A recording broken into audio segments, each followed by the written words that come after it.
Proof that the fund existed. Proof that Willow Creek was one of dozens.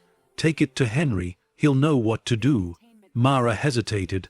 Why give this to me? Because, he said quietly, I don't have much time left to make things right.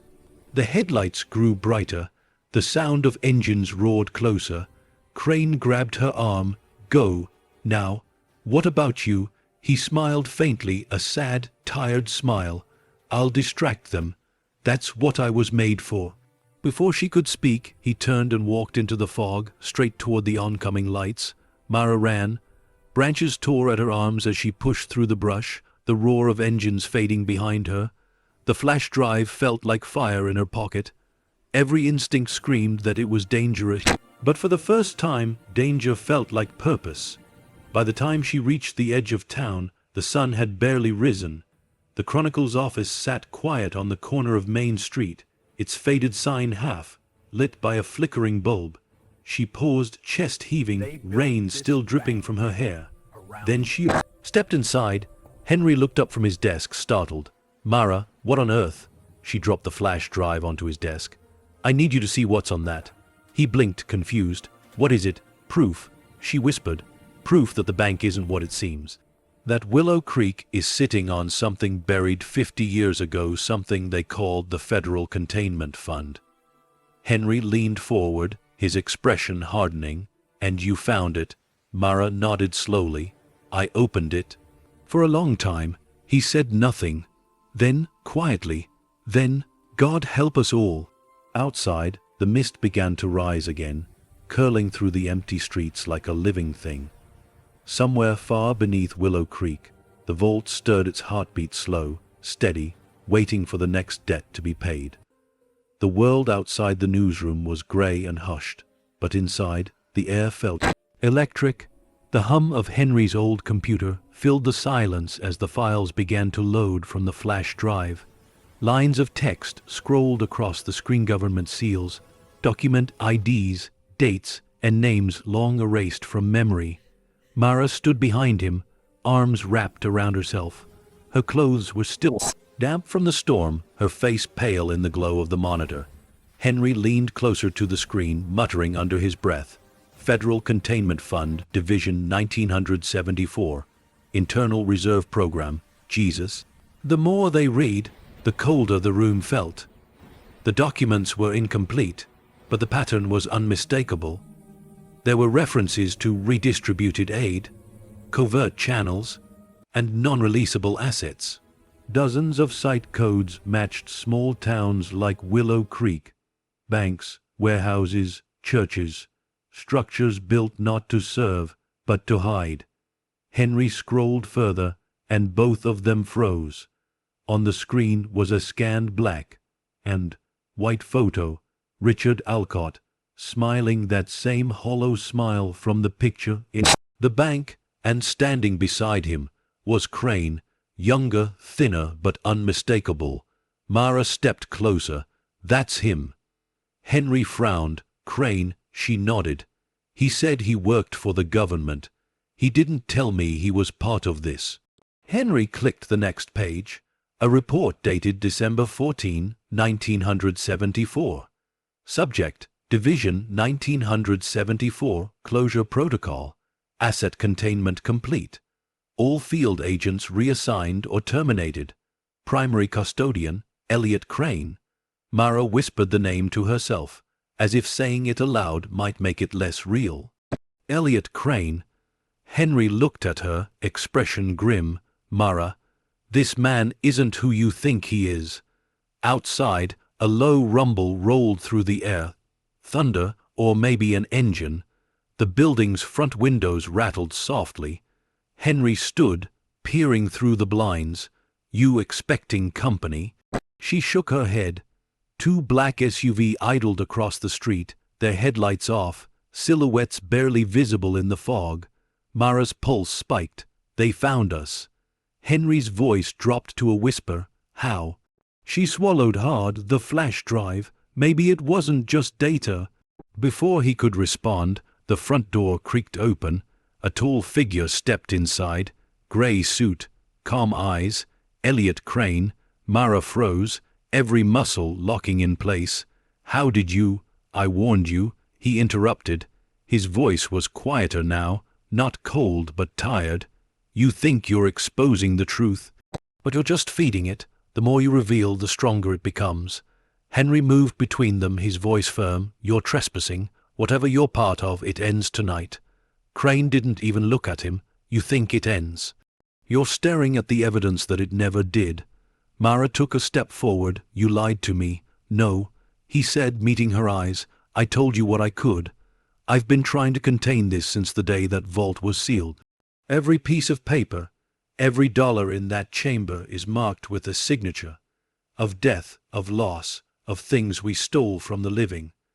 When you opened it, you didn't find money. You found their memory." His voice trembled. "And memory spreads." Henry started to speak, but the lights flickered violently, plunging the room into half darkness. The computer screen flashed once, then filled with static. Outside, the SUV's engines revved in unison. Mara grabbed the ledger and the flash drive. "If you wanted to help, you wouldn't have let them here." Crane turned sharply toward the window. "They're not with me. They're with it." "What are you talking about?" she shouted. He didn't answer. His eyes were fixed on the glass, where faint shapes began to move in the fog. Not men, shadows. Their outlines rippled, edges fraying, as if they were made of smoke trying to remember form. The windows began to frost. The temperature dropped instantly. Henry's breath came out in clouds. "What the hell?" A Crane's voice rose over the growing hum. "The vault isn't a prison. It's a tether. It keeps what's left of them bound to something physical. You broke the seal, and now they're coming for the source." Mara backed toward the door. "Me." He nodded once. The glass cracked. A single shadow pressed its face to the window, a featureless void where eyes should have been. Its hand, long and skeletal, brushed the glass, leaving a trail of ice. Crane turned to her, urgency cutting through his calm. "Go to the vault. That's where you end it. What about you? I'll slow them down." She hesitated only a second before bolting toward the back door, Henry right behind her. The last thing she heard before she reached the alley was the sound of glass shattering, and Crane's voice shouting something she couldn't make out. The alley was drowned in fog, the air thick enough to choke. She clutched the ledger to her chest, the pages cold and damp. "Where now?" Henry asked between breaths. She looked toward the hill beyond town, where the faint outline of the bank stood against the horizon like a broken crown. "Back to where it started," she said, and as they ran, the fog behind them began to move not with the wind, but with purpose. "Some debts can't be paid. Others follow you until you face them." For Mara Ellis, the vault was no longer a mystery. It was a reckoning waiting to be opened one last time. The road to the bank was shrouded in mist, the kind that swallowed light and memory alike. Mara's breath came in shallow bursts as she and Henry pushed through the fog, their flashlights cutting thin tunnels of light through the dark. The town behind them was silent, too silent, as if Willow Creek itself was holding its breath. Every few steps, Mara glanced over her shoulder. The fog moved unnaturally, like it had weight, like it was following them. Henry whispered, "You sure this is the only way?" She didn't look back. "It's where it started. It's where it ends." The silhouette of the old bank rose ahead, dark, jagged, alive. The faint hum they'd heard before had grown stronger, deep enough to vibrate through the soles of their shoes. As they approached, Mara saw that the frost had returned, spreading across the windows in delicate spiderweb patterns. Doors, once sealed, were slightly ajar. A thin beam of green light spilled through the gap, pulsing in rhythm like a heartbeat. Henry swallowed hard. "Mara, this thing, whatever it is, what if it's not meant to be stopped?" Her grip tightened on the ledger. "Then we stop it anyway." She pushed the door open. The smell hit them first, metal, smoke, and something old, something that reeked of decay and electricity. The marble floor shimmered with condensation. In the center of the hall, the vault stood wide open, a mouth carved into the world. The air trembled. The faint whispering that had haunted Mara for days returned, louder now, clearer. Words she couldn't understand, voices she didn't recognize. Henry's flashlight flickered. What's down there? Mara stepped closer, the beam of her light cutting across the threshold. The chamber beneath was deeper than she remembered, an endless spiral descending into darkness. The pulsing light came from below, green and cold and alive. I think it's moving, she whispered, from the shadows above. Voice answered, it is. They both turned. Elliot Crane stood at the top of the staircase, his expression carved in stone, his suit torn and stained with ash. You shouldn't have come back. Mara's voice cracked. You said this was the only way. He nodded slowly. To end it, yes, but ending it means losing more than you think. Henry stepped forward. Then tell us what it really is. Crane looked toward the vault, his eyes hollow. When they built these vaults, they thought they were building prisons. But you can't imprison guilt. You can only bury it. And when guilt is buried too deep, it starts to grow roots. Mara felt the air shift. The whispering grew louder, no longer distant. It was inside her head now, crowding her thoughts with voices that weren't hers. They're saying something. She gasped. They're saying, we were promised. Crane's eyes darkened. The ones who died for this money, the ones whose nations starved while others grew rich.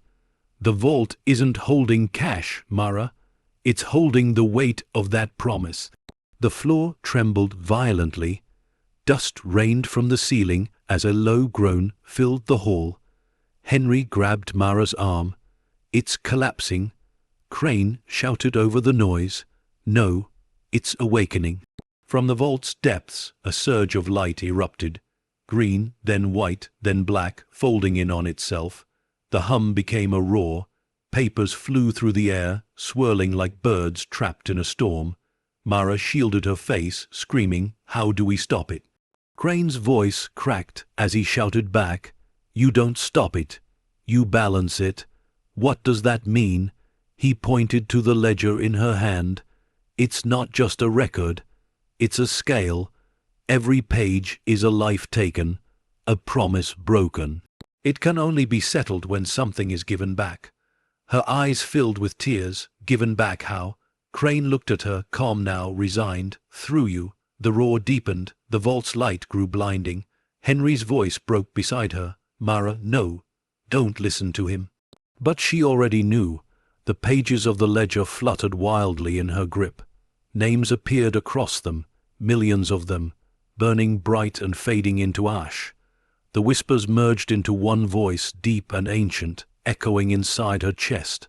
A debt must be paid. Crane stepped forward, shouting above the storm.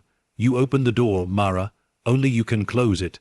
The ground split, light pouring through the cracks. Henry reached for her arm, but she pulled away, stepping toward the vault. Her voice was steady, her fear gone. Then take it back. As she crossed the threshold, the light engulfed her. The voices screamed, then fell silent. The vault door slammed shut. The building shuddered once more. And then, finally, the hum stopped. Silence. Henry stood frozen in the debris, staring at the now sealed vault. The air was still, heavy with something like peace and grief. From the shadows, Crane's voice came one last time, soft and breaking. Every vault needs a guardian. Now it has one again. And then he was gone. Outside, the fog began to lift. The first sunlight in weeks broke through the clouds, touching the town's rooftops with gold. Willow Creek exhaled. The vault was silent once more. But this time, it was because it was full. The morning after was too still. The wind that usually sighed through Willow Creek's empty streets had vanished, replaced by a silence that pressed against the windows like glass about to break. The air carried the strange, metallic taste of rain that never fell. Henry hadn't slept. He sat in the ruins of the old bank, staring at the vault door that had sealed itself the night before. Dust coated his hair, and his hands still trembled from what he had seen, what he had lost. He whispered into the emptiness, "Mara." The echo that answered was hollow, distant, swallowed by stone, no reply, no movement, only that vault perfectly shut, the faint outline of frost tracing its edges once more. He walked closer, hesitant. The air around it felt different now, calmer, almost warm. He reached out, placing his hand on the door. The metal pulsed faintly beneath his palm, like the slow heartbeat of something sleeping. "Mara, if you're in there." His voice cracked. "You did it. You stopped it." But deep down, he wasn't sure she had stopped anything. Outside, dawn finally bled over the horizon. The fog that had haunted the town began to thin, curling away from the streets as if retreating. The first sunlight in weeks touched the rooftops, turning their broken tiles to gold. Henry stepped outside, blinking into the light. The quiet was unsettling, no distant hum, no whispers, no shadows in the mist, just a dead town waking up too slowly. Then he saw it. Across the street, the statue in front of the courthouse, the one that had been corroded and leaning for decades, was upright again. The bronze plaque at its base, once green and unreadable, gleamed like it had just been polished. He approached, running his fingers across the fresh lettering. It read, "In memory of those who paid the price." The words hadn't been there before. A chill ran through him. He turned back toward the bank. For the first time, sunlight was spilling through the high windows, glinting across the marble floors. The whole building looked alive. Henry stood there for a long moment, unsure whether to feel relief or dread. Then, behind him, a sound, a faint click. He turned sharply. On the steps of the courthouse lay an envelope, dry despite the dew, no footprints around it, no sign of who had placed it there. He bent down and picked it up. Across the front, written in steady, deliberate handwriting, were 2 words, "For Henry." His stomach tightened. He tore it open. Inside was a single sheet of paper, neatly folded.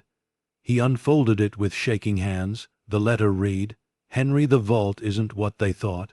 It doesn't hold the dead. It holds what they left behind, their grief, their greed, their guilt. It tried to take me, but I made a trade. It can't harm the living now, but it still needs a keeper. Please tell my son I'm sorry." M.E. Henry's hands trembled as he finished reading. The edges of the paper were damp, not with water, but with something faintly shimmering, like condensation from breath. He folded the letter and looked toward the hills where Mara's small house sat half hidden behind the trees. A quiet realization struck him. The vault hadn't taken her life. It had taken her place. She had become what Crane called the guardian, and maybe, just maybe, that was the only way the debt could ever be balanced. Henry looked back one last time at the vault door through the bank's open entrance. The frost that once formed across it was gone now. In its place, faint golden light pulsed from within.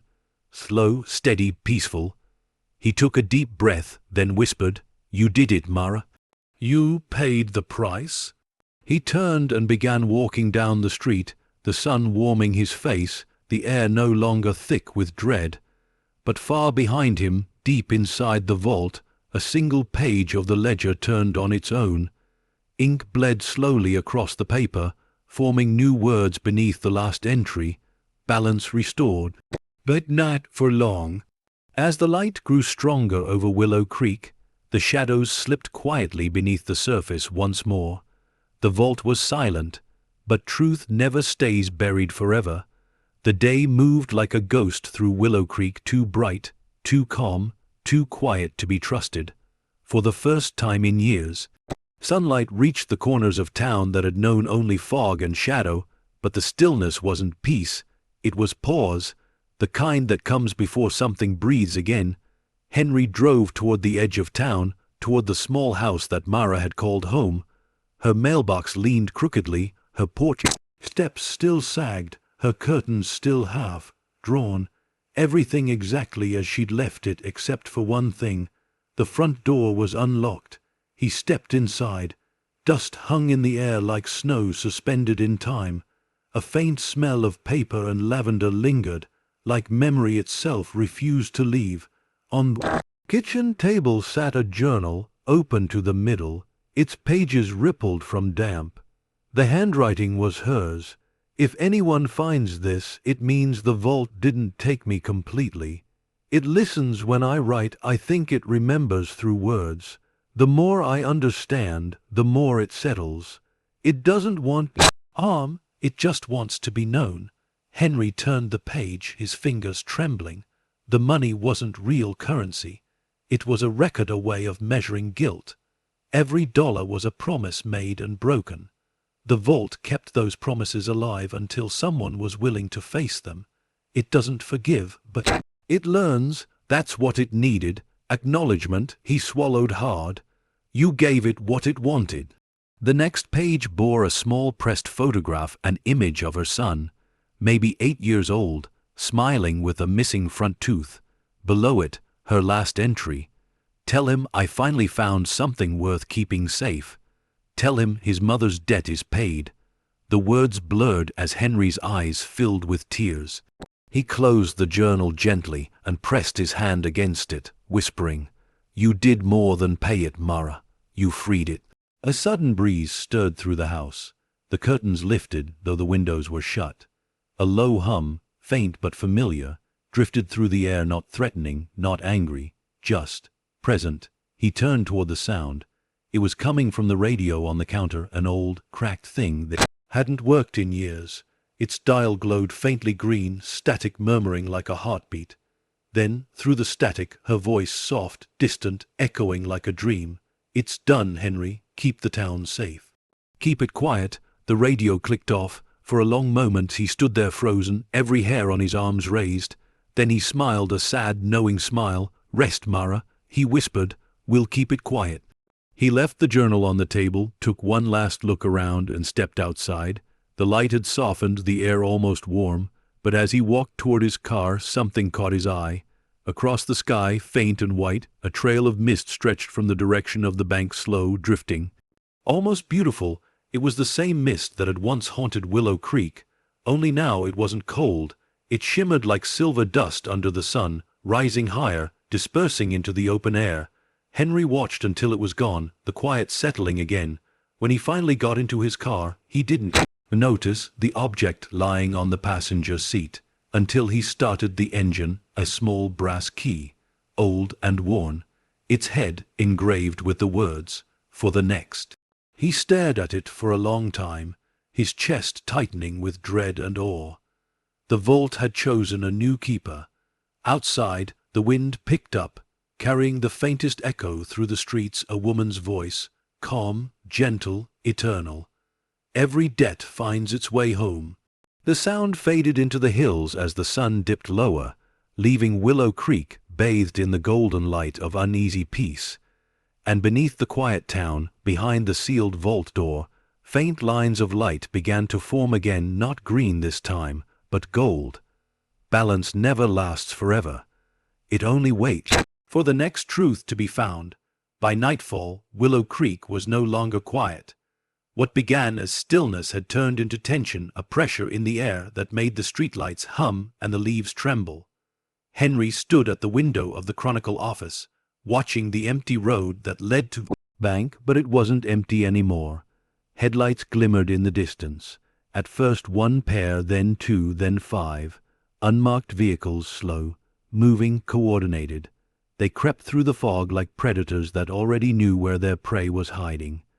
He turned to the woman beside him, Sheriff Colleen Reeves, the last law still standing in town. Her jaw was set, her voice low. "Federal plates, no insignia, they're not local." Henry nodded grimly. "They're here for the vault." Down the street, the bank loomed like a scar against the skyline, silent and glowing faintly from within. Since Mara's disappearance, strange activity had returned, their flickers of light behind the old windows, faint rumbling underground. People whispered about it in the diner, in the church, even in the bars that hadn't seen customers in years. Now the whispers had drawn attention, the wrong kind. Henry reached into his coat pocket and pulled out the brass key Mara had left behind. It was warm to the touch, almost pulsing with its own rhythm. The engraving on the head for the next caught what little light remained in the room. Colleen stared at it. You really believe what she said, that this thing, this vault, is alive? Henry exhaled slowly. I don't have to believe. I've seen it breathe. Outside, the engines stopped. Car doors opened. Figures stepped out, men in black coats, carrying cases that looked too heavy to be just for papers. Colleen cursed under her breath and checked her revolver. They're not here to talk. Henry's eyes hardened. Then neither are we. They crossed the street together, the air thick with fog and electricity. The closer they got, the louder the sound became, that low, thrumming heartbeat from beneath the ground, like the earth itself was waiting for something. The bank doors stood open. Inside, the marble floor gleamed wet. Under the emergency lights, the vault at the far end glowed faintly gold now, its edges alive with light. Colleen whispered, "She's in there, isn't she?" Henry didn't answer. He could feel it, the same pulse in his chest, matching the one in the air. The vault wasn't sleeping, it was aware. A sharp command echoed from behind them. Step away from the building. They turned. The men in black had arrived, forming a line across the street.